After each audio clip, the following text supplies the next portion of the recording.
This is carbonara, and this is also carbonara. Well, it depends where in the world you are and who you ask.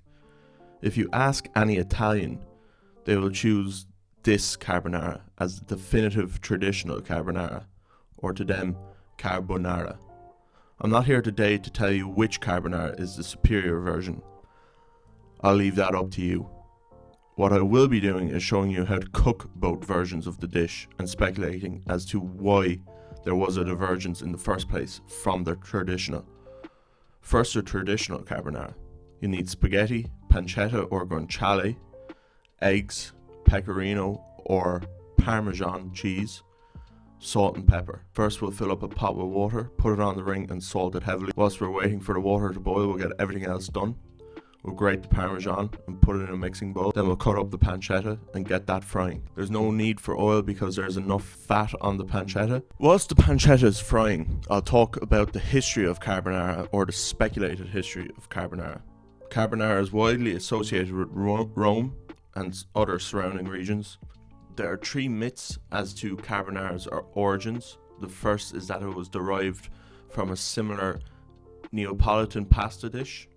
The second is that the dish was developed to feed Italian charcoal workers because carbonara literally translates to charcoal burner. The third myth is that when the Allied forces liberated Rome in 1944 during the Second World War, the Italians had very little and the American soldiers gave them their rations of bacon and eggs. I don't know which myth is true, but there is a strong possibility that all three of these myths contributed to what Italians today call carbonara.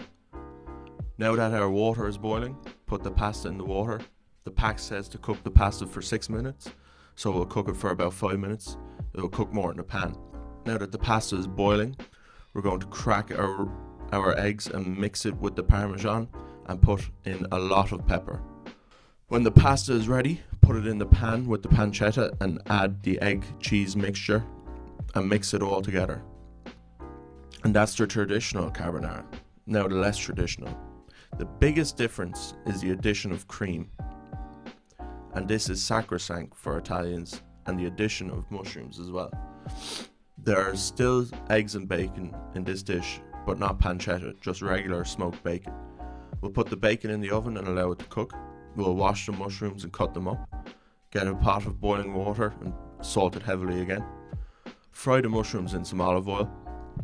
I believe that this version of carbonara, which I like to call restaurant carbonara, was developed for restaurants because the eggs in traditional carbonara scramble very quickly, and a traditional carbonara doesn't stay good for very long. But the addition of cream negates that.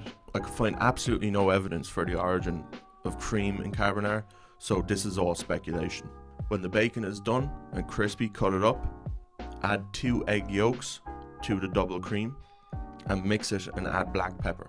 Add the pasta to the water, then add the bacon and egg cream mixture to the pan with the mushrooms. When the pasta is done, add it to the pan and combine. And that's the 2 versions of the legendary carbonara. I hope you enjoyed and learned something. Please like and subscribe and have a good day.